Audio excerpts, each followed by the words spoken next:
Thank you, Basil. I'm doing well. It's nice seeing you all here. Of course, I understand the week is really hard, and I think you all have a test coming up for chemistry. I can imagine how hard that can be.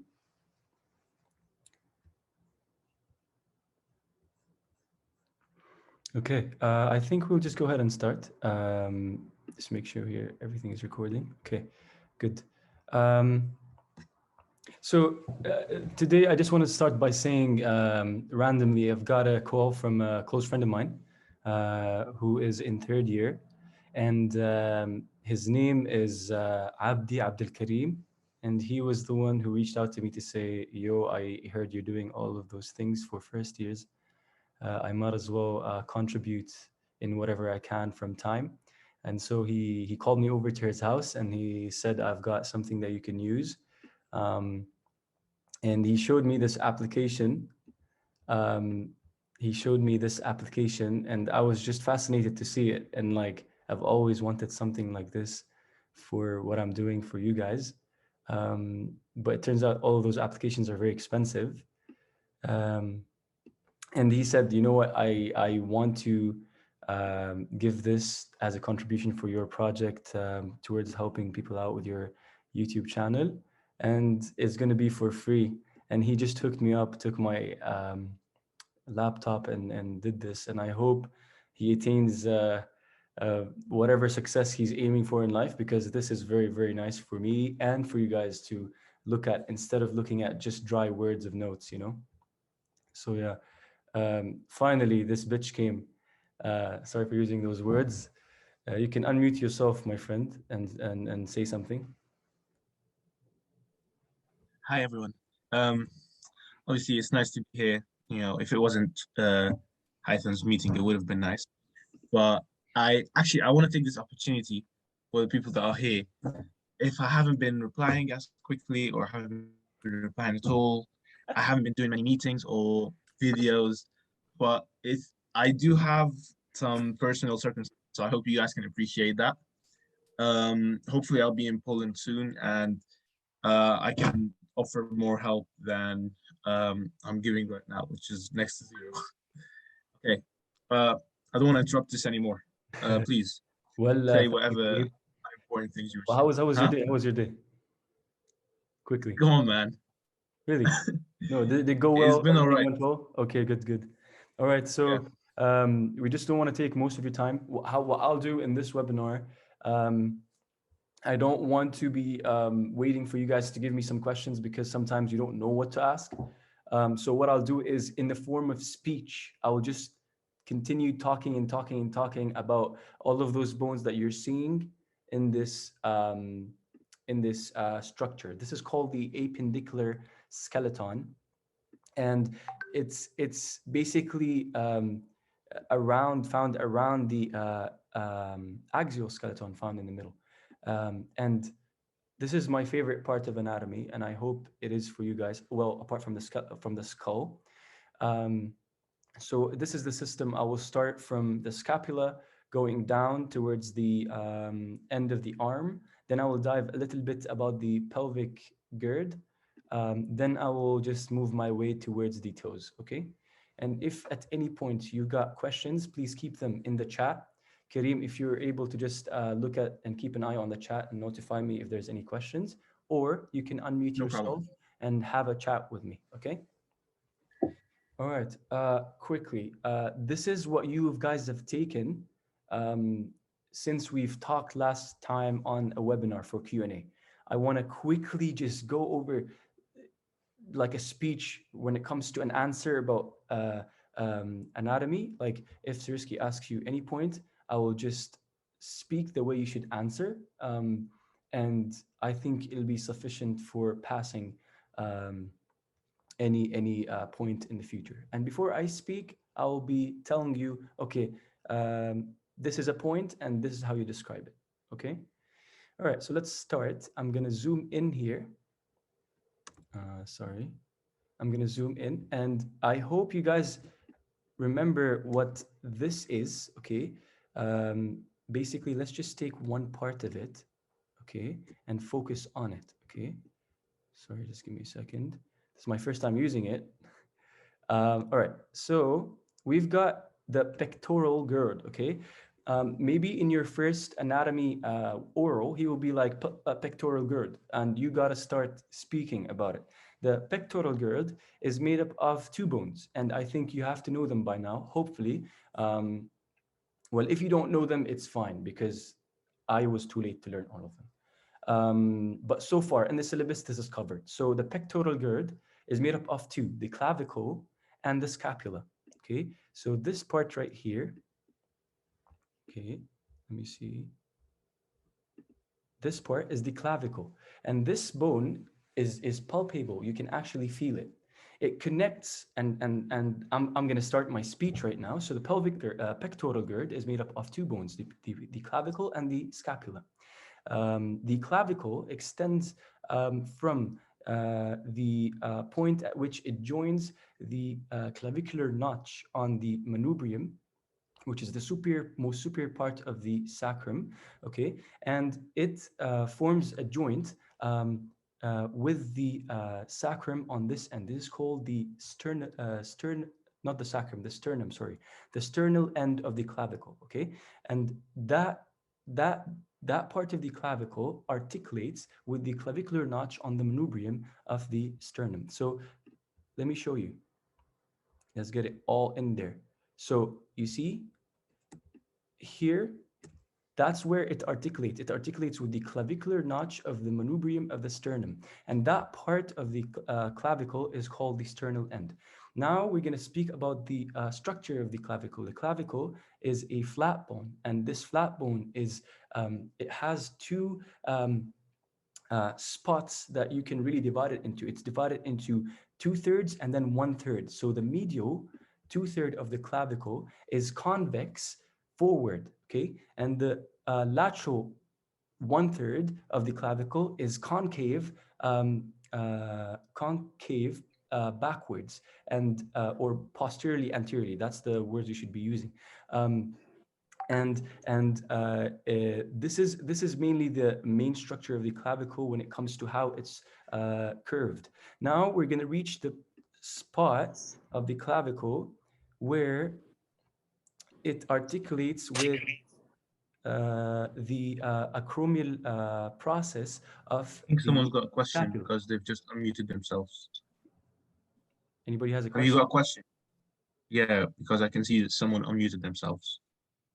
Oh no, I think it was by mistake. Okay. Um, yeah, I do have a little tip here. So, like the way you're describing it is perfect, you know, but how personally I would do it is that I would just take a picture of this in my mind and Yeah. then describe it based on the terminology that you already take as part of the first lessons, you know? Yeah, exactly. Yeah. So that's why it's important to always use those terminologies. Yeah. So this part, for example, is proximal. That part is distal. Okay. But trust me, Siriski, once he knows that you've got so much knowledge and you're talking, he will be easy on you because he knows that you know a lot. Okay. So let's continue. The clavicle then goes to articulate with the acromial process. So that's the acromial end of the clavicle. Okay. And this acromial process is part of what bone? The scapula. Okay. Let me just, before moving on to the scapula, I will just uh, isolate this. Okay. See, that's the clavicle, and that's how it's structured. It in this part, as I said, concave posteriorly, convex anteriorly. And you see here, if I click on this part, sternal end. If I click on this part, acromial end, and that's the shaft of it. Okay, that's the clavicle. All right. Any questions about the clavicle before I move on? Okay, two more things you have to remember about the clavicle. The surfaces, there's a couple of things that you have to know because there's an important area where the clavicle attaches, attaches to ligaments. Okay, so let me see if I can find it on this one. Groove. Okay, they didn't label it here, but there's two spots where the, what is it called? The Coraco clavicular ligament that is made up of two separate ligaments, the, what is it? The conoid and the trapezoid, remember? And those have conoid fossas or conoid notch and the trapezoid notches on the clavicle. That's it. That's the clavicle, basically. Now I'm going to move on to the scapula. I'm going to separate it. But before separating it, I want you to just take a look at how the scapula is situated within the skeleton, and see that it's basically on your posterior end. And if you've seen people in front of you um, flex their back, sometimes you see two things pop up suddenly, and these are the scapulas, and it'll be those ends right here, the inferior angles of the scapula. Okay, um, I'm gonna now press on it and isolate it for you guys. Okay, there. So that's the general aspect, general structure of the scapula. Um, and talking about it and giving a speech about it is very easy when, as Kareem said, you've got to have an image in your mind. And that's why I was so fortunate to get this app and present it to you, just so that you can learn looking at it. Okay, to start, so there is the scapula is made up of very important surfaces, such as the costal surface, and I think what is the surface called? I forgot. What is the surface called, Kareem? Like the posterior aspect of it? That's the costal surface, maybe just the posterior surface, which is divided by Which one? Hold on. like this Show me. surface. Does it have a specific surface, a specific name? You've got the supra No, just the general one, because that's the costal surface, yeah, because it's close to the ribs. I think it's just the posterior and surface. just posterior. Yeah, it's just Yeah. posterior because there's Okay, nothing so posterior this to it. posterior surface is divided by the scapular spine, and this is the spine of the scapula. The spine of the scapula extends and finishes to become the acromial, hope, come on. Okay, it's not, but this is what becomes the parts of it, sorry. This is what becomes the acromial process, okay? So spine ends with acromial process. And then we go back. The spine of the scapula lining posteriorly separates the posterior aspect or the posterior surface of the scapula into two separate parts, the supraspinous and the infraspinous fossas, okay? And these are very important for attachment of muscles, which are named the exact same names as the fossa. Now, the costal surface is also a space or a space for the involvement or having the subscapular fossa. And same wise, subscapular fossa, the subscapular muscle is found in this region. Okay. Now, of course, you gotta maybe also mention the superior edge, the lateral edge, or the superior border, the lateral border, and the medial border. The superior border, of course, that's the superior scapular notch within here, right there. And then you can dive into saying that the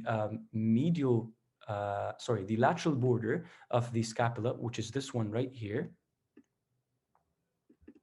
okay, lateral border, it has or contains on the superior part of it the the glenoid cavity.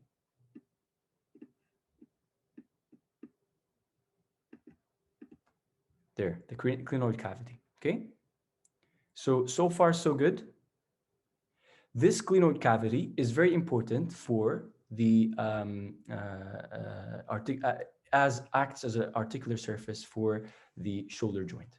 Okay, so that's the pectoral gird. You can dive more into from the notes that I have on my YouTube channel. You can pause my videos and see that there are some more things to be noted of how the scapula moves, or maybe about the angles, like the inferior angle, superior angle, and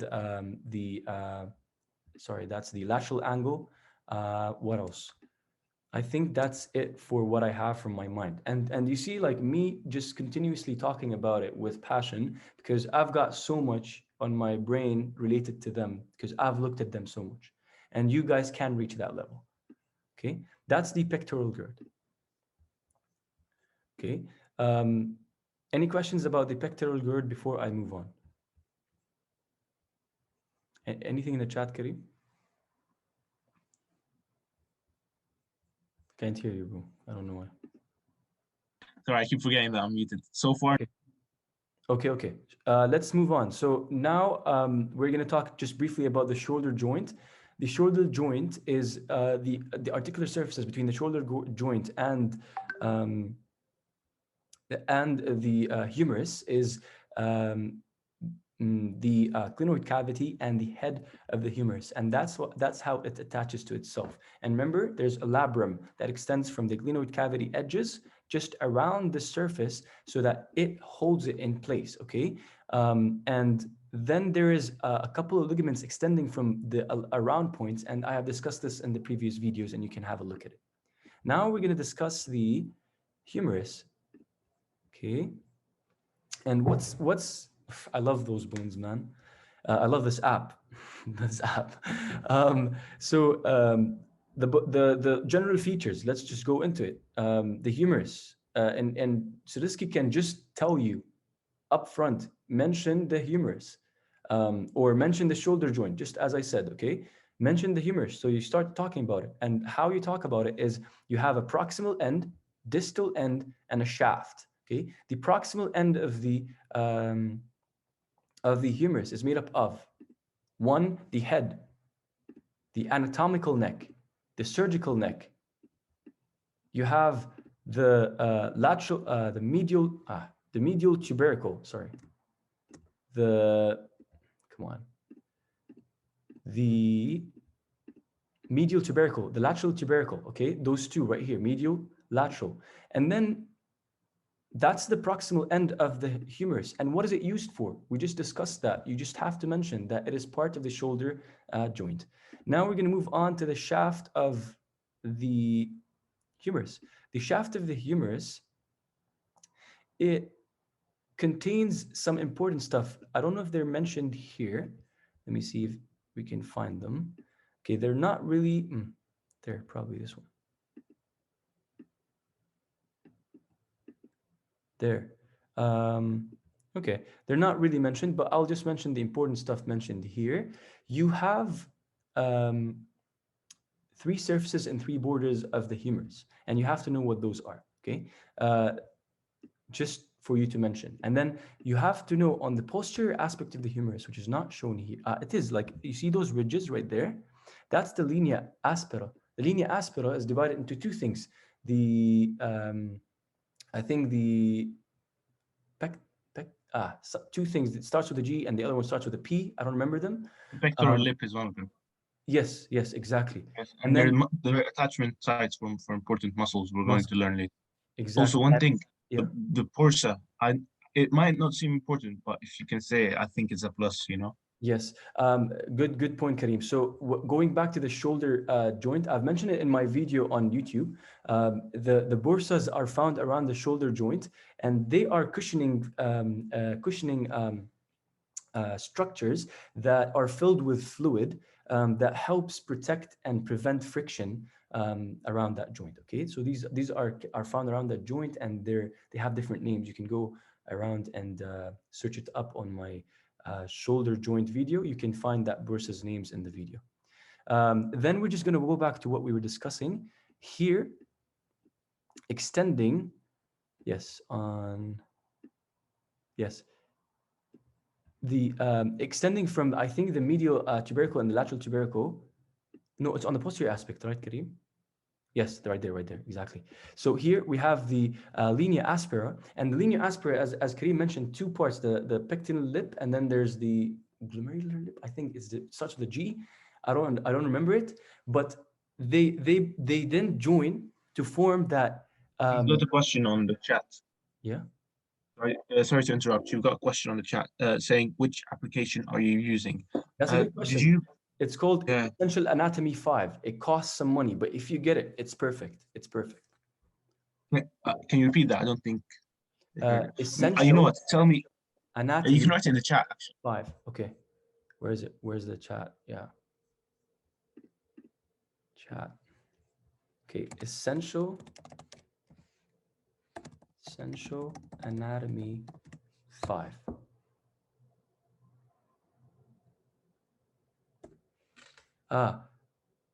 There's somebody who said that you can click on it to get the names of the surfaces.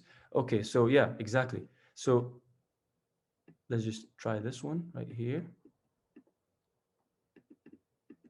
There, posterior surface.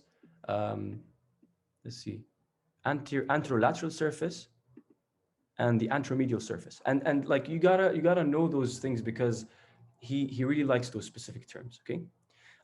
Then we're just gonna continue talking about it. So now, as we said, there's a ridge going down, and that ridge, when it reaches the posterior aspect of the humerus, it splits into the lateral supracondylar ridge and the medial supracondylar ridge. So medial and lateral, and those medial and lateral end at the medial epicondyle and the lateral epicondyle. Okay, so this part right here is your medial epicondyle.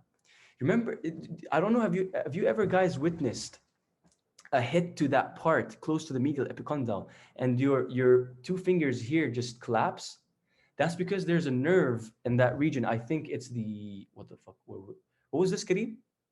Ulnar The nerve? ulnar nerve. Yeah. Ulnar nerve, yes. So that ulnar nerve, you stimulate it because it runs around that area, and it really hurts because you hit that nerve close to the medial epicondyle. When you hit the funny bone, like when you're moving down your desk and you hit Yes. Oh, the I inside of hate your that elbows. feeling, man. Okay. Yeah, that's And then is like finally, yeah. you have the lateral epicondyle. Okay. So all of those things that I mentioned about humerus, you're 75% there, and you're good with your answer. Next, the humerus on the proximal end takes part in the shoulder joint. On the distal end, it takes part in the elbow joint. Okay. Now, on the elbow joint, it is very important to know the articular surfaces, they articulate with the ulna and the radius. And they're the trochlea, the capitulum, and on the posterior aspect, you have the olecranon fossa. Sorry, olecranon fossa. Holy crap, come on. Olecranon fossa that articulates with the olecranon process of the ulna when your arm is extended. Okay, that's the humerus, and we're done. Any questions about the humerus? Okay, nothing in the chat. All right, let's move on. Ulna and radius. So if you see here, that's in the ulna, there's a notch, and I'll separate the ulna for you in a second. That notch is called the trochlear notch, and it articulates with the trochlear surface of the humerus. And that, on the posterior aspect, is the olecranon process. And I'll just click on, hope it gives me this parts. Olecranon process is right there. And then you have the coronoid process that articulates with the coronoid fossa, just above the trochlear notch.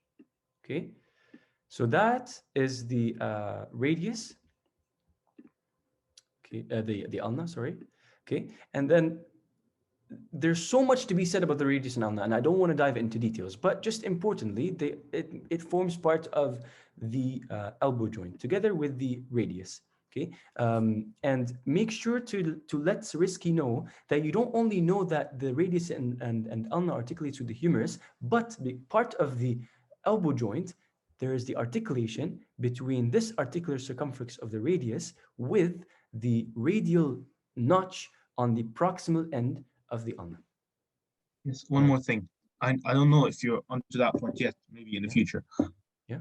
I was actually asked a question for those who are at Wozniak. I was asked what keeps the ulna and radius attached in the elbow joint. So what keeps them together?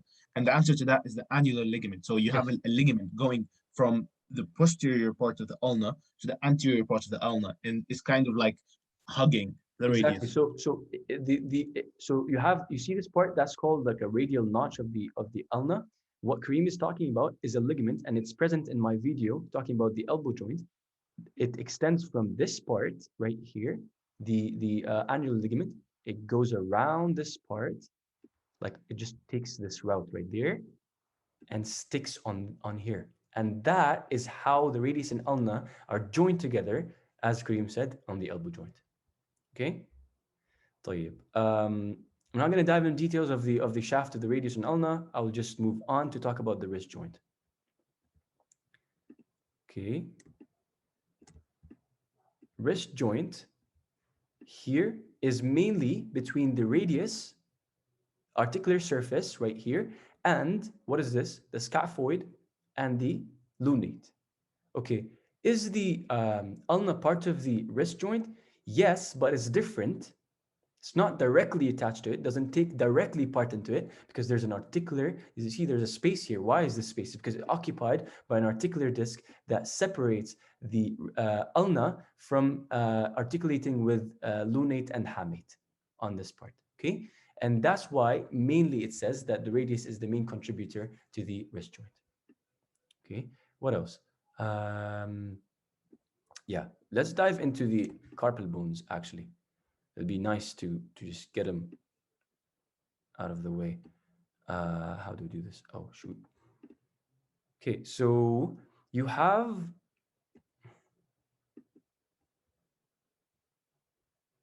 Okay, so that's the palmar side of the hand. So I'm looking at this part, okay?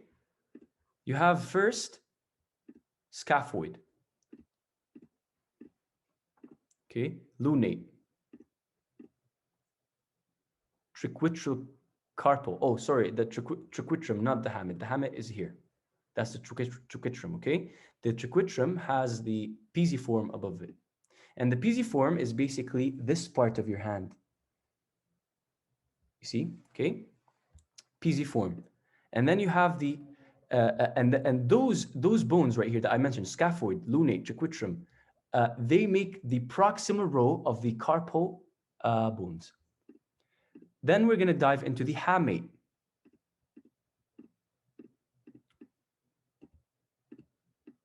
It's taking some time. Sorry. There. Capitate. So hamate, capitate, trapezium, trapezoid, and trapezium. Okay. Okay, that is the trapezoid, and that is the trapezium. So these bones, trapezium, trapezoid, capitate, hamate make up the distal row of the carpal bones. Okay, and they are a very important structure because they form the roof of the carpal tunnel. Okay, remember that because in your practical, I think we will go over the carpal tunnel. And don't worry, we'll upload a video about that. Now we just have quickly, you have the, just give me a second. You have, how can I just hide this? Okay, stop. I think it works if you magnify it. There we go, there we go. When... It's okay. So quickly, you have the carpal bones right here, metatarsals. You have 1, 2, 3, 4, 5. Okay. The thumb has 2 phalanges. Metacarpals. Huh? Tarsals in the foot, metacarpals. Metacarpals, yes, metacarpals. So 1, 2, 3, 4, 5. Metacarpals. Okay. Now we're going to talk about the phalanges. The phalanges are made up of 3 parts each, except for the thumb. You have the proximal and the distal phalanx. In this part, starts from here, you have the proximal phalanx, the middle phalanx, and the distal phalanx. And that's how the 4 fingers here are made up of. Okay? Then we're done with the upper limb. We're going to move down the skeleton. I just want to ask if there's any questions. Nothing in the chat. Okay. Cool. So let's go on to talk about this. Okay, this part of anatomy is one of the most annoying that I've ever had, but once you get past it, it's very, very nice to go over. Okay. Hip bone. Okay, let me just get it like that. Okay. You see, this is called the pelvic gird. The pelvic gird, well, not all of it, the pelvic gird is made up of two hip bones, the left, the right. And between the two hip bones, you've got the sacrum. Below the sacrum, you've got the coccyx. I hope you can, yeah, there we go, coccyx. Okay. And if you watched my video about the pelvic gird, you can see that I've been talking about the pelvic inlet here. Okay. All of this part, pelvic inlet. And then when you look below, okay, we don't want to be looking at people like that, but pelvic outlet. Kareem's laughing. What are you laughing at? All right. Well, that was just a weird angle. Sorry. Okay. Um, all right. So I don't want to dive into the pelvic inlet borders and stuff like that. You can check that video. But quickly, parts of the hip bone. Ilium. Let me see. Parts. Okay, they just took the parts of the ilium. So that ilium, you see, that's the hip bone right there. So this is the most anterior part of it. Is it forms the pubic symphysis. Okay, that's the acetabulum that we talked about in the video. This is the obturator foramen. Okay, and here I'm looking at the medial aspect of the hip bone. Here I'm looking at the lateral aspect of the hip bone. Anteriorly, aces, ice, acetabular notch. Posteriorly, pieces, pice, greater sciatic notch. Okay, why did you say that so strongly? But whatever. Okay, ilium. Remember the iliac crest, the alas, the external part of it, the anterior border. I just mentioned them. The posterior borders of it. Okay, all of those things. Now we're going to discuss how, let's say, the ilium participates. Remember, in the notes, participates in the superior part of the acetabulum. Okay, makes up that part. What else? You have. Let's go back. I want to just try to get the pubis on there. Maybe yes, pubis. Isolate. There, pubis. That's the pubis. It's a very short part. It's made up of body, ramus inferior, ramus superior. And it makes and forms, you see, it extends until here, the anterior inferior part of the acetabulum. And it forms part of the obturator foramen that joins with the ramus of the ischium. So it forms the pubo-ischial ramus that withholds the obturator foramen. And remember, the obturator foramen is covered by the obturator muscle that allows for a small window for the passage of the obturator artery. Okay, that's the pubis. Next. I hope I can isolate it quickly.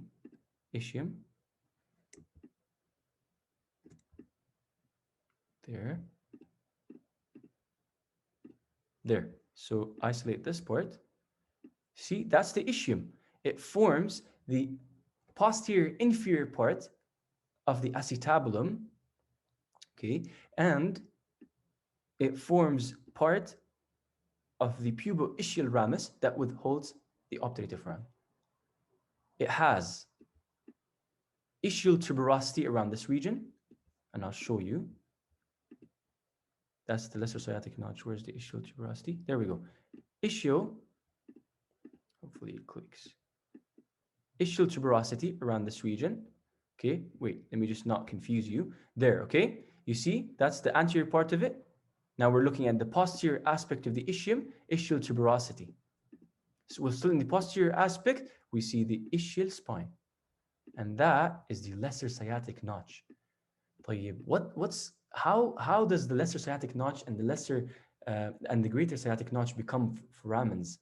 Remember, I told you in the video, the greater sciatic notch becomes a foramen when the ligament extending from the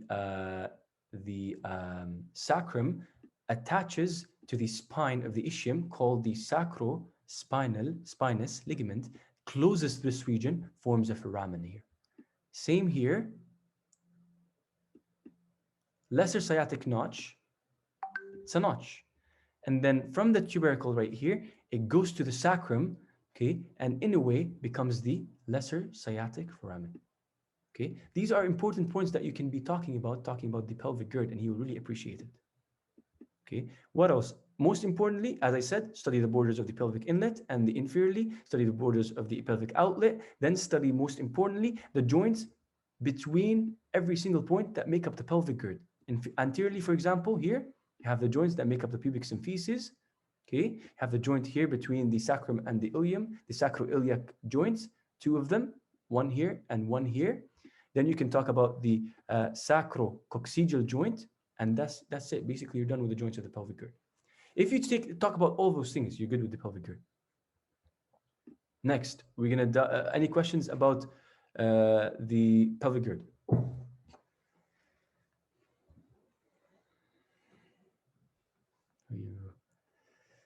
You wanna come? Nothing in the chat so far.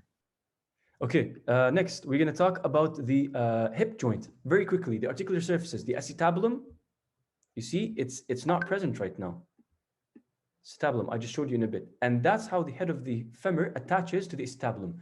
That surface, okay, also has a capsule that covers the head of the femur. Remember, in the head of the femur, there is a passage in a small hole within the structure of the head of the femur called the round ligament that extends from the inferior to the acetabulum, I think, as far as I remember. And from that region, it inserts into the hole called the fovea, I think, within the head of the femur, okay? And that ligament is also important for the passage of, I think, an important artery around that region. I don't remember its name. You've got someone in the chat saying, can you recap the ankle joint whenever you have time, please? Okay. Oh, someone wants the ankle joint. Ankle joint is actually a good one because you were asked that in your oral, weren't you? Yeah, I was. Should I just move on to the ankle joint quickly? What do you think? Okay, look, go to the ankle joint and then return to the rest of the leg because you might not have time to cover the ankle joint. The last thing. Okay, there we go. Let's just dive into it.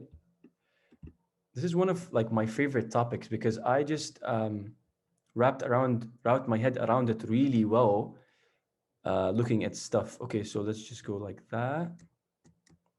Let's put it here for you guys. Okay, the ankle joint has articular surfaces, as every joint. The main articular surfaces are a lot actually here. First, let's talk about the tibia. The tibia, well, okay, the tibia and the fibula, and then the talus. Boom. Tibia, fibula, talus. That's the articular surfaces. But specifically, look, you have the tibia structured in a way at a right angle right here. And we are looking at the inside of the foot, okay? Right angle inside of the foot. So the posterior, so how I describe it, the ankle joint is formed between the articulation of both the tibia fibula with the talus bone of the foot.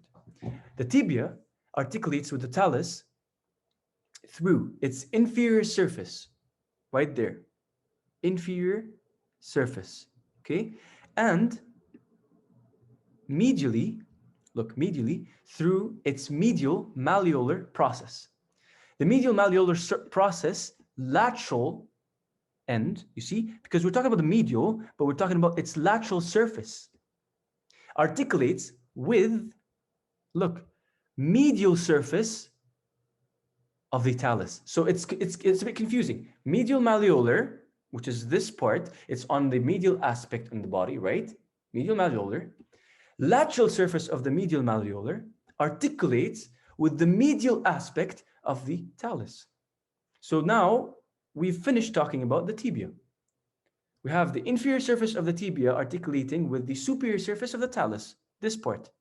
Then we're going to talk about this part, the medial malleolus of the tibia articulates with the medial surface of the talus through its lateral surface. Because if I isolate the tibia, let me just take the tibia right now, isolate. That surface, you see this edge, is the lateral aspect of the medial malleolus. And that's why I'm using those terms. It's important. Okay, let's continue. So I just don't lose you guys. That's it. We're done with the tibia. Now we're going to talk about fibula. Fibula is found on the lateral aspect of the leg. Of the leg, yeah. So here, the tibia, the fibula, medial surface, okay, medial surface of the tibia articulates with the lateral aspect of the talus. And basically, these are the articular surfaces of the ankle joint. I can't show you the ligaments here. Maybe I will learn more about this application. I think I can.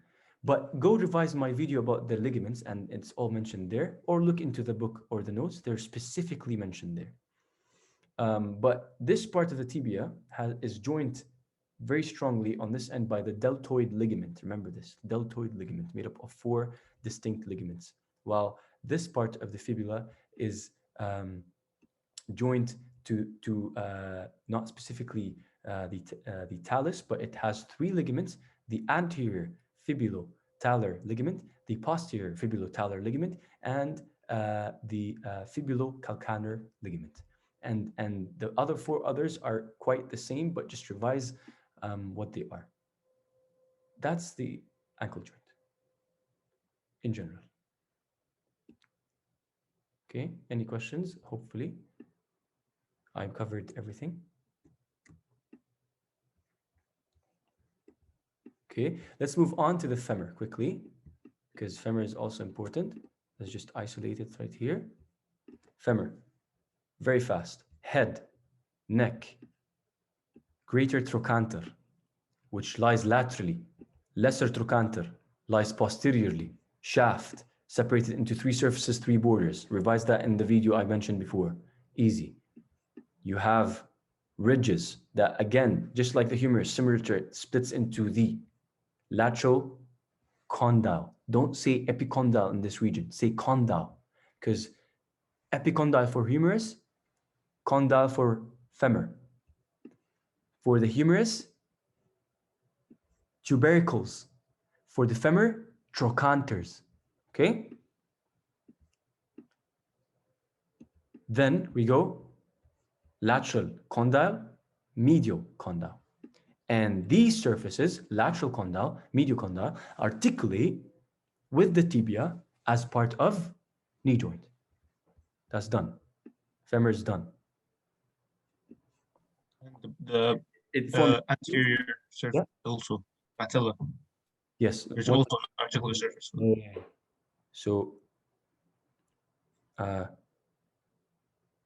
this part right here, you see it? That's the only place the patella joins. The patella does not articulate with the tibia whatsoever.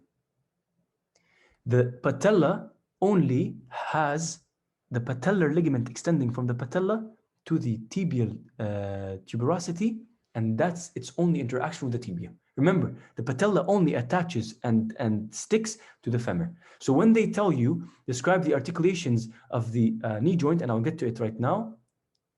Maybe let's just get to it right now.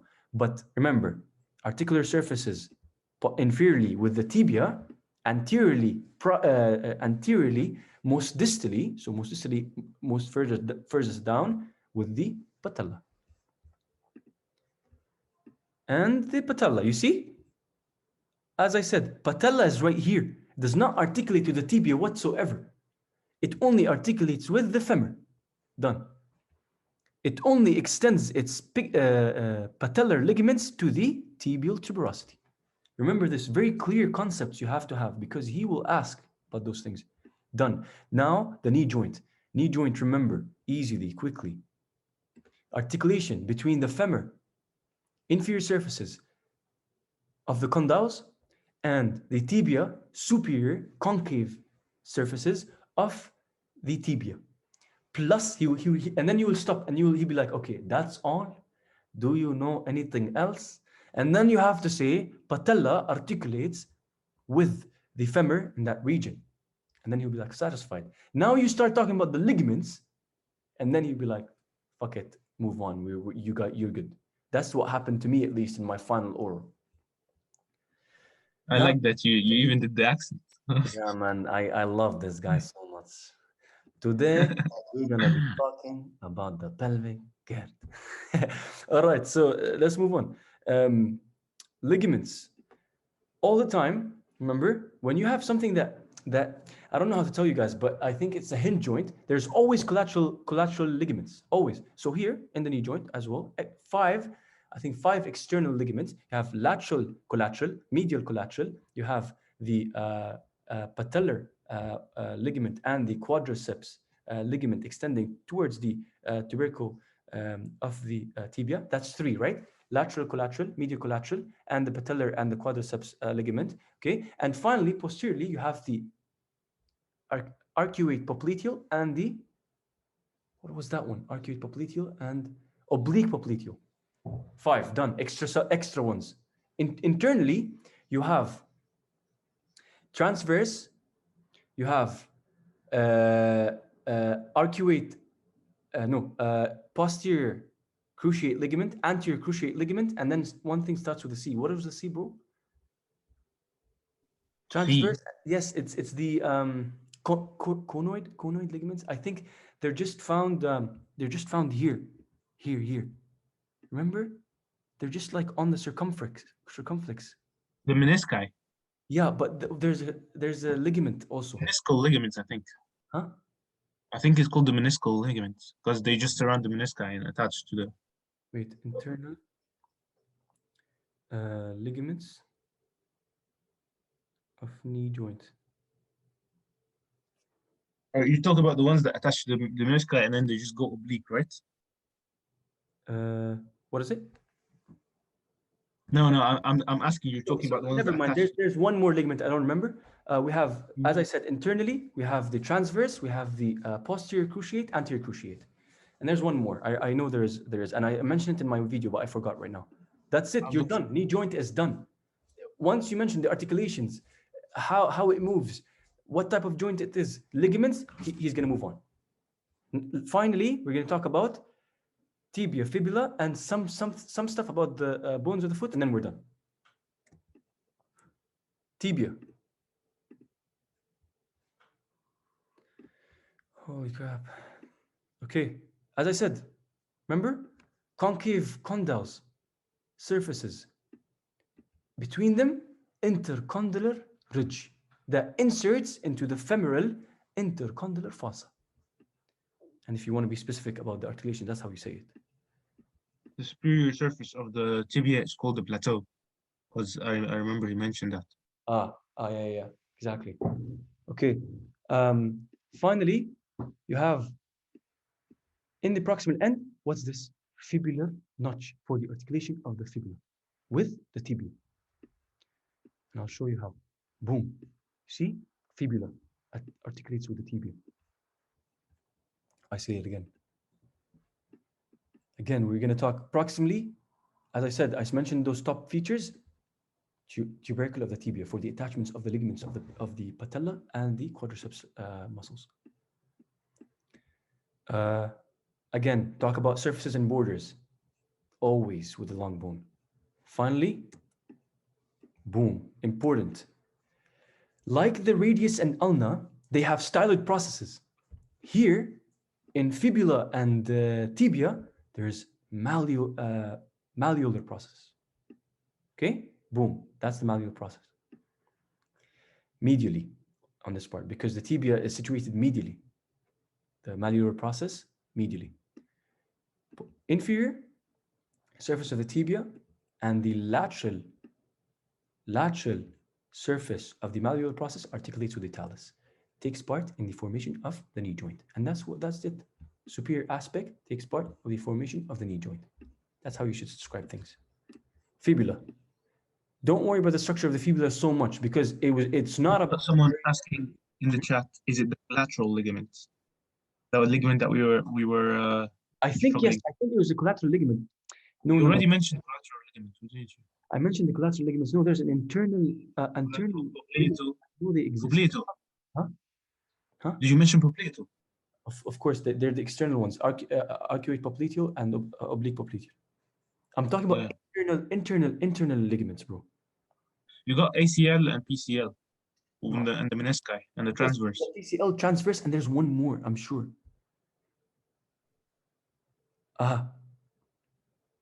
Nah, I don't remember right now. I'll just whatever. Check my video on YouTube. Wallah, I don't remember. Wallah, it just my brain. Boom. Okay. Fibula. Fibula. Not very popular for Swirsky. Like I've never heard somebody get asked about fibula, but if yet, doesn't take part in knee joint. Never. Doesn't. Only articulates with the tibia. Through the tibial notch, proximally. Of course, have 3 surfaces, 3 borders. Mentioned in my notes. I've mentioned them on the video. Fun fact, I actually heard Swirsky say that the fibula, he called it the fibula, he called it the useless bone. Bone, yeah, he doesn't like it. He doesn't like it. But whatever, he may ask you, surprises you. Finally, here, fibula is important because it's part of forming the knee joint. It articulates laterally with the lateral surface of the talus through its medial surface. Boom, we're done. Bones of the foot. You know me. طيب. Oof. I don't want to go into the structure صراحة. It's so it's so like multiform, bro. Look at it. That's the talus, I think, right? Yeah, that's the talus. Okay, look. Bones of the foot. Quickly. Talus lies on top of the calcaneus. Boom, that's the calcaneus. Talus here articulates with this to form the ankle joint. Calcaneus, okay? Now, the navicular. That's the navicular, right? Yes, navicular. Navicular articulates with the talus and the calcaneus through talocalcanear navicular joint. Talus with the clavicular, talocalcanear joint. Okay, joints of the foot if you guys want them. This bone, cuboidal. Yes, cuboidal. Articulates with the calcanear. So cuboido-calcanear joint. Cuneiforms. Medial, lateral, middle, or intermediate, medial cuneiforms. Finally, what I messed up before, metatarsals. 1 medially, 5 laterally. Again, phalanx. The big toe, proximal, distal, no medial or no intermediate. The other 4, proximal, intermediate, and distal. Okay? And that's it. We're done with the appendicular skeleton. Very quickly. We haven't dived into ligaments and stuff like that, but boom. That's it. That's like speeches. That's how you formulate your speech when it comes to Swirsky, and you'll be good.